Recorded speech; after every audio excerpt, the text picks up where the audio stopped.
Hello दोस्तों, master study की इस ऑनलाइन दुनिया में मैं अरुण शर्मा एक बार फिर से आपका हार्दिक स्वागत करता हूं मित्रों, अभिनंदन करता हूं। आज जो टॉपिक पढ़ने वाले हैं दोस्तों वो हम पढ़ेंगे सल्तनत काल।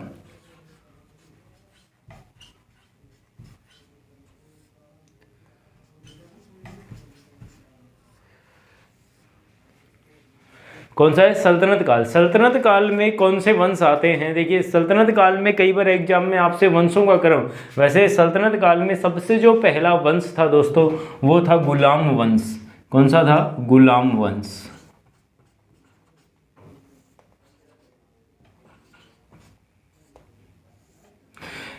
गुलाम वंश पढ़ने से पहले हम सल्तनत काल में जितने वंश हुए हैं वो देखेंगे कि कौन कौन से वंश हुए हैं। दोस्तों, गुलाम वंश हुआ है, तुगलक वंश हुआ है, खिलजी वंश हुआ है, सैयद वंश हुआ है, लोधी वंश हुआ है। इन वंशों को क्रम से याद करने के लिए मैंने एक ट्रिक बनाई है, वो आपको याद रखनी है, क्योंकि अभी एग्जाम में वंशों का क्रम पूछा जाता है। ठीक है, तो एक ट्रिक है, बहुत ही साधारण सी है दोस्तों। गुलाब खिले तो सांस लो। ट्रिक क्या है अपनी? गुलाब खिले तो सांस लो। देखो, बहुत ही शानदार ट्रिक है। गुलाब खिले तो सांस लो। गुलाब से हो गया, नंबर 1 पे है गुलाम वंश, नंबर दूसरे पे जो आया वो है खिले से खिलजी वंश, नंबर 3 पे आया वो है तुगलक वंश, और नंबर 4 पे आया वो सैयद वंश, और नंबर 5 पे आया वो लोधी वंश। तो ट्रिक क्या हो गई दोस्तों? गुलाब खिले तो सांस लो।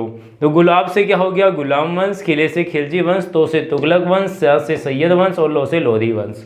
ये तो हो गया शासन के आधार पे क्रम, अर्थात पहले नंबर पे कौन सा वंश आया, दूसरे नंबर पे कौन सा आना, आने के आधार पर हो गया। दूसरा, समय काल, सबसे ज़्यादा किस वंश ने शासन किया, उसके बाद कौन से वंश ने, तो उसकी ट्रिक अलग है दोस्तों। उसके लिए ट्रिक आपको याद रखनी है तुगलक सखी। याद क्या रखनी है? तुगलक सखी। ठीक है, तो उससे हो गया तुगलक वंश। सबसे ज्यादा समय तक शासन किया तुगलक वंश ने, दूसरे नंबर पे गुलाम वंश ने, तीसरे पे लोधी वंश ने, 4 नंबर पे सैयद वंश ने, और सबसे कम किया खीसे खिलजी वंश ने।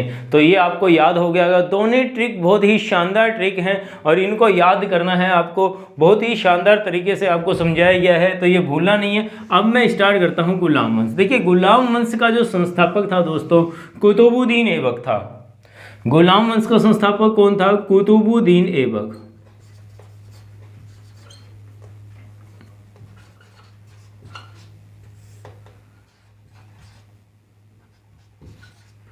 गुलाम वंश का संस्थापक कौन था दोस्तों? कुतुबुद्दीन ऐबक था। कौन था? कुतुबुद्दीन ऐबक ने गुलाम वंश की स्थापना की। अब गुलाम वंश के संस्थापक कुतुबुद्दीन ऐबक, कुतुबुद्दीन ऐबक ने गुलाम वंश की स्थापना की। कुतुबुद्दीन ऐबक का अर्थ होता है चंद्रमा के समान मुख वाला, अर्थात चंद्रमुखी। क्या होता है? चंद्रमुखी। कुतुबुद्दीन ऐबक का अर्थ क्या होता है दोस्तों? चंद्रमा के समान मुख वाला, चंद्रमुखी। कई कई जगह चंद्रमा के समान देवता भी नाम दिया गया है। ठीक है, तो कुतुबुद्दीन ऐबक जो था दोस्तों ये किसका गुलाम था? तो कुतुबुद्दीन ऐबक मोहम्मद गोरी का गुलाम था।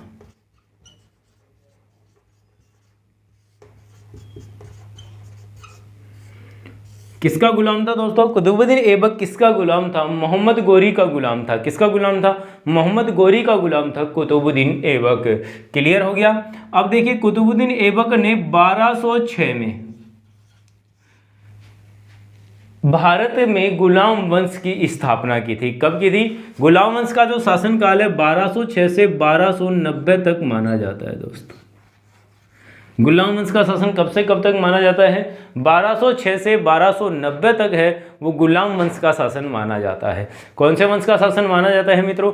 गुलाम वंश का शासन माना जाता है। 1206 से 1290 तक का जो शासन काल है वो किसका माना जाता है? गुलाम वंश का माना जाता है। बात क्लियर है मित्रों? अब थोड़ा सा हम यहाँ ध्यान देंगे। देखिए, जो कुतुबुद्दीन ऐबक है ये किसका गुलाम था? मोहम्मद गोरी का गुलाम था। किसका गुलाम था? मोहम्मद गोरी का गुलाम था।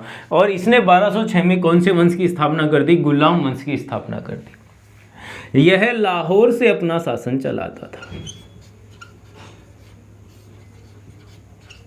तो कुतुबुद्दीन ऐबक अपना शासन कहाँ से चलाता था? लाहौर से चलाता था। कहाँ से चलाता था मित्रों?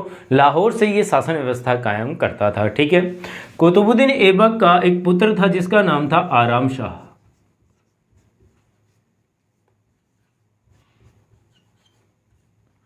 और कुतुबुद्दीन ऐबक का एक गुलाम था जिसे जो फेमस गुलाम हुआ है इल्तुतमिश, जिसका पूरा नाम था शमसुद्दीन इल्तुतमिश। देखिए गुलाम वंश के जो 3 महत्वपूर्ण शासक हुए, एक तो कौन सा था? कुतुबुद्दीन ऐबक जो कुतुबी वंश से था, दूसरा था इल्तुतमिश जो शमसी वंश से था, और तीसरा जो महत्वपूर्ण शासक हुआ वो था बलबन, जिन्होंने बलबनी वंश की स्थापना की। कौन से वंश की स्थापना की थी? बलबनी वंश की स्थापना की। तो ये जो कुतुबुद्दीन ऐबक था उसका जो वंश बताया जाता है वो कौन सा बताया जाता है? कुतुबी वंश। इल्तुतमिश का बताया जाता है शमसी वंश, और बलबन का बताया जाता है बलबनी वंश।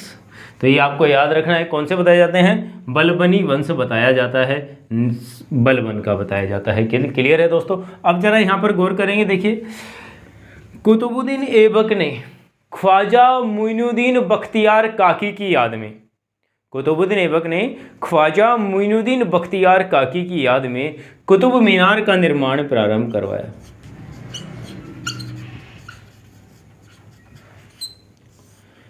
कुतुब मीनार का निर्माण प्रारंभ करवाया। इसको पूरा करने का श्रेय इल्तुतमिश के पास है, लेकिन निर्माण प्रारंभ किसने करवाया? कुतुबुद्दीन ऐबक ने करवाया। किसके लिए या किसकी याद में, किसकी स्मृति में? ख्वाजा मुइनुद्दीन बख्तियार काकी की याद में। दोस्तों किसकी याद में? ख्वाजा मुइनुद्दीन बख्तियार काकी की याद में इन्होंने ये करवाया था। देखिए इल्तुतमिश ने कुरान पढ़ना प्रारंभ कर दिया था, कुरान को पढ़ना सीख लिया था कि किस प्रकार से पढ़ी जाती है, इसलिए कुतुबुद्दीन ऐबक को कुरान खा भी कहा जाता है। इसलिए कुतुबुद्दीन ऐबक को कुरान खां भी कहा जाता है। क्या कहा जाता है? कुरान खां। ठीक है, कुरान खां भी कहा जाता है। कुतुबुद्दीन ऐबक लाखों की संख्या में दान देता था दोस्तों, इसी कारण इसे लाख बख्श कहा जाता है। इसलिए इसे क्या कहा जाता है?